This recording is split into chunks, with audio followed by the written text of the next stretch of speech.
Hello students, welcome back to my channel. So देखिए, आज हम करने जा रहे हैं कंस्ट्रक्टिविज्म में the role of the teacher. Means teacher का क्या रोल होता है in the context of constructivism. So constructivism intends to assign learner a very active role of earnest involvement in the process of learning. तो देखिए, जो constructivism है उसमें जो लर्नर होता है वो बहुत ही एक्टिव रोल प्ले करता है। At the same time, this approach supposedly does not make teacher altogether passive and sluggish in the process of teaching and learning। और उसी टाइम पे ये टीचर को पैसिव नहीं बनाता, बल्कि टीचर भी एक्टिवली पार्टिसिपेट करता है। सो अब कंस्ट्रक्टिविज्म के केस में देखेंगे कि टीचर का क्या क्या रोल होता है। सो फर्स्ट पॉइंट है आपका teacher as a facilitator. Teacher as a facilitator काम करता है। So according to this approach, teacher is desired to adapt to the role of facilitator. Under the purview of this approach, teachers are generally taken as an instructor. Means वो हर level पे, हर stage पे learner को क्या करेगा, guide करेगा। As a facilitator, the teacher's job is to help the learner to get to his or her own understanding of the content. तो as a facilitator जो teacher का काम क्या है, लर्नर की हेल्प करना, ताकि जो लर्नर है वो कंटेंट की समझ ले सके खुद से। A facilitator needs to display a totally different set of skills to the learner. तो जो फैसिलिटेटर है उसे ज़रूरत है अपने अलग स्किल को डिस्प्ले करने की लर्नर के सामने। For facilitating the learning process, he provides guidelines and creates environment for the learner to arrive at his own conclusion. तो फैसिलिटेट करने के लिए जो टीचर है वो बच्चे को सही गाइडलाइंस देगा उस कंटेंट के रिलेटेड, और एक इन्वायरमेंट क्रिएट करेगा जिसमें जो बच्चा है खुद से अपनी क्रिएटिव थिंकिंग लगा सके। He uses his own knowledge and experiences to steer the learner's learning process. तो जो टीचर है वो अपना एक्सपीरियंस और अपनी नॉलेज को यूज़ करके लर्नर्स के लर्निंग प्रोसेस को आगे बढ़ाएगा। Second is presentation of subject matter. So where the planning and management of subject matter is concerned, it is viewed that the fundamental concept of any subject may be taught to any individual at any stage of learning in one way or the other. तो जहाँ जहाँ पर planning और management आते हैं subject matter के, ठीक है, वहाँ वहाँ ऐसा देखा गया है कि सब्जेक्ट मैटर को प्रेजेंट करना ज़रूरी है हर एक लर्निंग के स्टेज पर, या तो वन वे हो या तो और दूसरी तरफ से हो। Here it is meant that the teacher means as an instructor first introduce the basic ideas और concept which give a shape to any content of the subject and insights initiation of the in the learner. तो इस case में जो teacher है as an instructor वो content की basic knowledge देगा बच्चे को, लर्नर को। Then he revisits and build upon these repeatedly, और उसके बाद वो उसे बार बार रिपीट करेगा हर लेवल पर, ताकि जो लर्नर है चीज़ को, जो भी कंटेंट है, सब्जेक्ट मैटर है, उसको अच्छी तरह से समझ सके और अपना व्यू उस पर रख सके। थर्ड इज शेपिंग एंड सब dividing the curricular. Means curricula is planned and organized for the facility of the teachers so that they may be able to carry out the teaching process in a guided manner. तो देखिए, curriculum का क्या काम होता है कि जो curriculum है वो पहले से ही प्लान्ड होता है, ऑर्गेनाइज होता है, ताकि जो टीचर है उसके पास एक स्पेसिफिक मैनर में सारे सब्जेक्ट मैटर हों।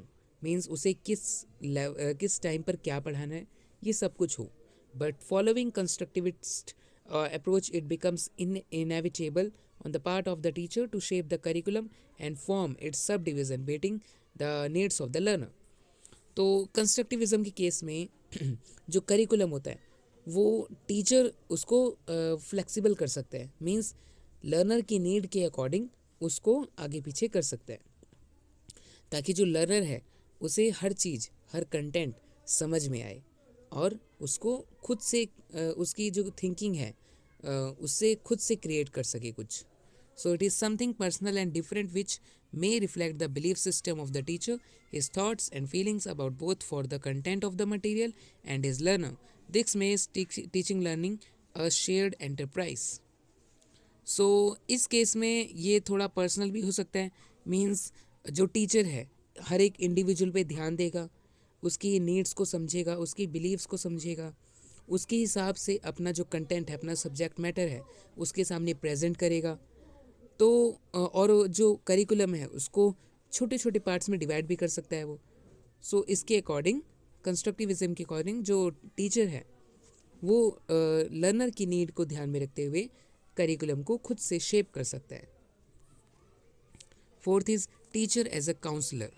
While propagating his view about discovery learning adopted by learner, Brunner anticipates and describes a number of hazards and difficulties which the learner may encounter while processing his pursuit of self-discovery, especially in the learning of new and complex concept.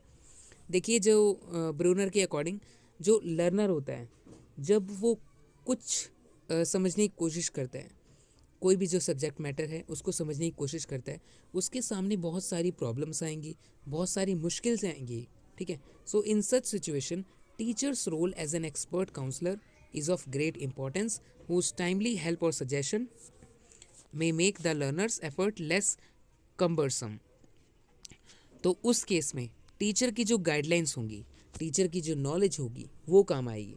क्यों? क्योंकि वो हर एक level पे बच्चे को guide करेगा। सो इसलिए as a counsellor teacher जो होगा उससे टाइमली सजेशन देता रहेगा कि आपको क्या क्या करना है, जिससे जो लर्नर है अपने पाथ से भटकेगा नहीं, मीन्स वो सही रास्ते पे आगे चलेगा। Fifth, use of good methods for structuring knowledge. So teacher का ये भी काम है कि वो अलग अलग मेथड, मीन्स लर्नर के नीड के अकॉर्डिंग अपने मेथड्स को चेंज कर सके। So good methods for structuring knowledge simplify the concepts, generating new propositions and increasing the manipulation of information. So अगर मेथड अच्छा होगा टीचर का तो उसे नॉलेज और इन्फॉर्मेशन इम्पार्ट करने में कोई भी प्रॉब्लम नहीं आएगी, तो जिससे जो इन्फॉर्मेशन है वो भी सही ढंग से बच्चे तक पहुंच जाएगी। It is this skill of teacher that makes learning process for learner something convenient and comfortable. ये जो टीचर की ये वाली स्किल होती है ना, जिसमें वो मेथड यूज़ करता है, ये चीज़ हमारे टीचिंग लर्निंग प्रोसेस को और कन्वीनियंट बनाती है और कंफर्टेबल बनाती है।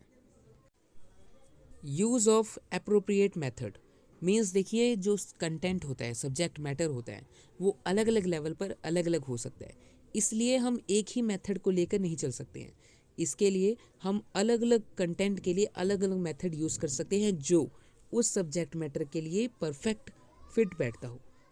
So while adopting constructivist approach, learning experiences and activities should be so planned and developed as to facilitate the use of this method, like discovery method, inquiry training, concept attainment modes, problem solving and project method, assignment method and cooperative learning। तो ये सारे method हम use कर सकते हैं अलग अलग time पे। So the teacher under this approach makes adequate use of all this method. तो टीचर का ये काम है कि इन सारे मेथड में से जो सही है, जो उस टाइम पर सही होगा, उस सब्जेक्ट मैटर के लिए सही होगा, उस चीज़ को सेलेक्ट करना। सो ये काम किसका